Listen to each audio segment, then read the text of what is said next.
Bem-vindo à Sala Pastoral. Eu sou o pastor Alejandro Ninauaman e este é o nosso podcast. Gostaria de agradecer por se juntar a nós hoje. O meu sonho é que sejamos uma igreja organizada para amar e servir, e espero que esta mensagem o inspire e motive a dar o próximo passo em sua jornada com Cristo. Esta é uma série de 21 episódios, onde leremos juntos o livro Primeiro o Reino, de Josanã Alves.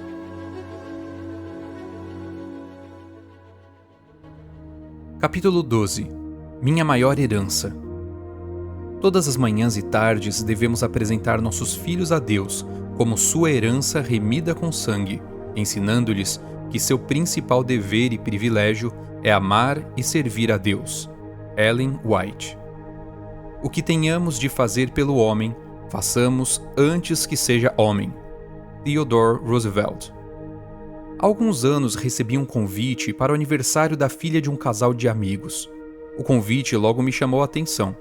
Era um pequeno cofre de moedas, todo enfeitado com imagens infantis, e junto com ele havia um papel informando que a festa seria realizada em um orfanato e que o presente não deveria ser para aniversariante, mas para as crianças do lugar. No cofre deveria ser colocado um valor que seria usado para comprar presentes para as crianças do orfanato. Depois de alguns dias, eu conversei com os pais da garotinha, tentando entender melhor de onde eles haviam tirado aquela fantástica ideia. A resposta deles foi: Pastor, nossa filha já tem mais brinquedos do que é necessário para uma criança. Nós queremos que ela aprenda a compartilhar e a vencer o egoísmo. Não há nada melhor do que frequentar lugares onde existem crianças que não possuem quase nada. Que espetacular! Aqueles pais estavam querendo arrancar o egoísmo do coração da filha e perceberam que a melhor maneira de fazer isso é compartilhando o que temos e somos com aqueles que mais necessitam.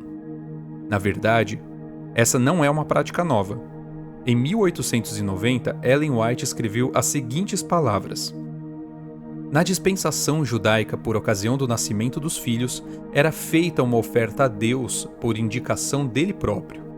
Agora vemos os pais tendo o cuidado especial de dar presentes aos filhos por ocasião de seus aniversários, fazendo disso uma ocasião para honrar a criança, como se a honra fosse devida ao ser humano.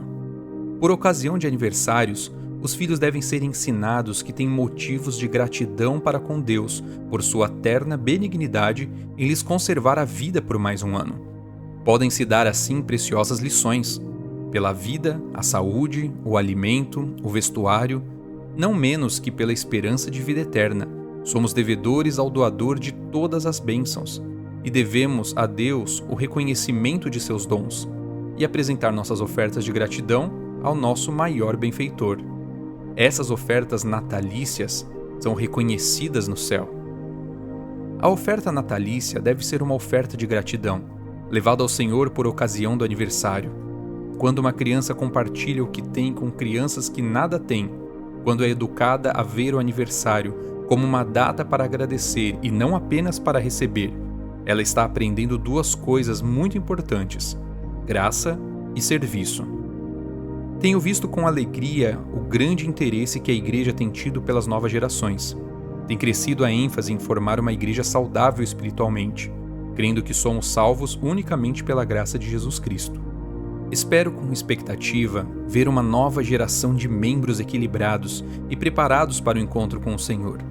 No entanto, cada vez mais precisamos entrelaçar a graça e o serviço no ensino de nossos filhos. Ellen White nos declara: O propósito de Deus para com os filhos que crescem em nossos lares é mais amplo, mais profundo, mais elevado do que nossa visão restrita tem compreendido. De toda parte deste mundo vem o clamor de corações feridos que anseiam conhecer o Deus de amor.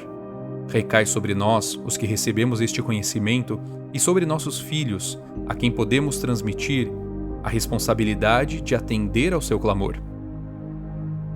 Como igreja, temos ensinado sobre um Deus maravilhoso que nos ama completamente, que fez tudo o que era necessário para nos dar vida em abundância. João 10:10. Os pais devem se unir à igreja no ideal de ensinar que esse conhecimento deve nos levar ao serviço e a comunicar essa verdade ao mundo, Um mundo semelhante a um grande hospital, cheio de pessoas doentes por não saberem que são amadas, não pelo que possuem ou por sua aparência, mas incondicionalmente. Os pais devem ensinar por palavras e exemplos o que significa envolver-se com a obra de Deus. Infelizmente, temos que reconhecer que, em muitos aspectos, temos falhado em transmitir valores de entrega completa e irrestrita à causa de Deus. Tem havido grande negligência por parte dos pais em procurar interessar os filhos no desenvolvimento da causa de Deus. Em muitas famílias, as crianças parecem ser postas de lado, como se fossem seres irresponsáveis. A fim de juntar riquezas para os filhos, muitos pais chegam mesmo a roubar a Deus de seus justos direitos aos dízimos e às ofertas, sem pensar que, assim fazendo, abrem a seus queridos uma porta de tentação que geralmente se demonstrará sua ruína. Essa citação nos faz pensar em 3 pontos importantes. Primeiro, os pais têm falhado em criar interesse nos filhos pelo desenvolvimento da causa de Deus. Esse assunto não pode ser delegado à igreja. Precisamos intencionalmente ensinar a nossos filhos a importância da causa de Deus. Um dia, ouvi uma professora explicando como fazia o plano de aulas para os alunos. Um plano de aulas é o roteiro dos temas que serão apresentados ao longo de um período escolar. Quando ouvi isso, resolvi fazer um plano de aulas para ensinar meus filhos sobre como ter um caráter nobre. Ao longo dos cultos familiares, ensino alguns pontos que irão ajudar na formação do caráter deles. Alguns pontos do meu programa de aulas para 2021 são: como honrar a Deus acima de tudo, como dizer não ao inimigo, como orar, como ler a Bíblia, o que é caráter, como escolher uma amizade, como amar a causa de Deus, o que fazer para nunca desistir, como usar o dinheiro, como ser fiel nos dízimos e nas ofertas, o que é integridade, o que é uma consciência pura e uma sexualidade correta, e como cuidar do corpo. A cada 6 meses reforço ou mudo os temas abordados conforme a idade e necessidade deles. Alguns livros têm me ajudado bastante nesse processo. Segundo, essa negligência muitas vezes se dá pela infidelidade na devolução dos dízimos e das ofertas por parte dos pais. A infidelidade dos pais irá abrir a porta da tentação para os filhos e fará com que eles sigam pelo caminho da ruína espiritual. Se queremos que nossos filhos levem a sério as coisas de Deus, precisamos mostrar em nossa vida que a causa de Deus é nossa prioridade. Isso se aplica às outras pessoas de nossa família.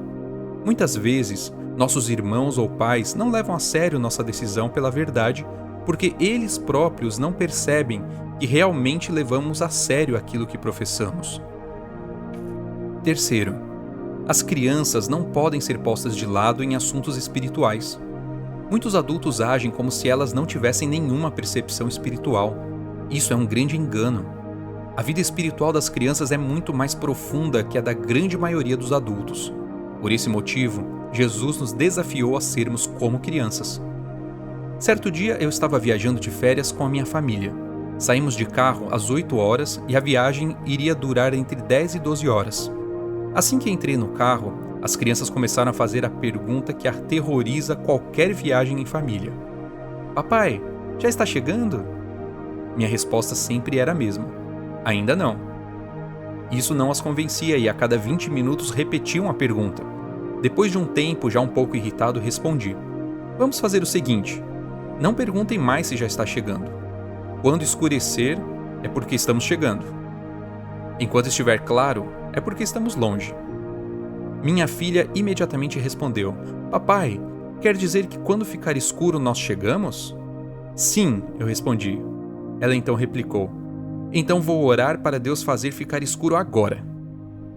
Durante aquela viagem, segui pedindo que Deus me desse a confiança de uma criança que não tem a menor dúvida da capacidade de Deus em fazer o dia escurecer às 10 horas da manhã. Essa é a percepção espiritual das crianças, e como adultos, devemos fortalecê-la e imitá-la. Tive o privilégio de crescer em um lar com uma clara visão da graça maravilhosa de Deus. Isso tem feito uma diferença tremenda em minha vida e meu ministério. Juntamente com o ensino da graça, meus irmãos e eu crescemos acompanhando minha mãe várias noites por semana em estudos bíblicos a diversas famílias. Eu não entendia nada do que acontecia ali, mas fui crescendo naquele ambiente. Via minha mãe ser chamada de diretora missionária da igreja por vários anos, e também via que várias pessoas que estudavam a Bíblia com ela eram batizadas. Na época, eu não conseguia entender porque cada vez que minha mãe presenciava uma pessoa sendo batizada, ela chorava. À medida que fui crescendo, comecei a entender o que se passava no coração de minha mãe, e comecei a sentir o chamado de Deus para experimentar em minha vida o que ela já sentia há anos. Lembro-me do brilho nos olhos dela quando lhe falei que estava sentindo Deus me chamar para ser um ministro em tempo integral. Lembro-me do abraço e da conhecida lágrima nos olhos. Tive a alegria de me formar em teologia e receber os conselhos e a ajuda de minha mãe por 1 ano e meio de meu ministério. Então, em março de 2004, descobrimos que aquela mulher tão cheia de vida estava com câncer, que a levou à morte em 27 de julho de 2004. No dia do sepultamento, quando voltamos para casa, a campainha tocou. Meu pai foi atender e à porta estava uma senhora que ainda não estava sabendo do falecimento de minha mãe e estava ali para visitá-la. Meu pai explicou-lhe que ela havia dormido no Senhor e que havia sido sepultada há meia hora. Aquela senhora em lágrimas disse: "Eu devo muito a Dona Antônia. Eu não tinha paz com meus filhos, nem em meu casamento, e quando ela me falou de Jesus e da Bíblia, tudo melhorou em minha vida." Essa experiência nos mostrou que a vida de minha mãe teve um propósito. Recebi várias lições lindas de minha mãe, mas a maior herança que ganhei dela foi o desejo ardente de levar pessoas a terem um encontro pessoal com Cristo e o exemplo de dedicação que devo ter pela causa da verdade. Hoje gostaria de convidar você a traçar um plano de aulas para o caráter de seus filhos ou de sua família e confirmar o compromisso de realizar o culto familiar diariamente. Quais seriam os possíveis horários para o culto familiar pela manhã e à noite? Quais seriam os temas que você abordaria com sua família? Este capítulo teve a narração de Alejandro Ninawaman.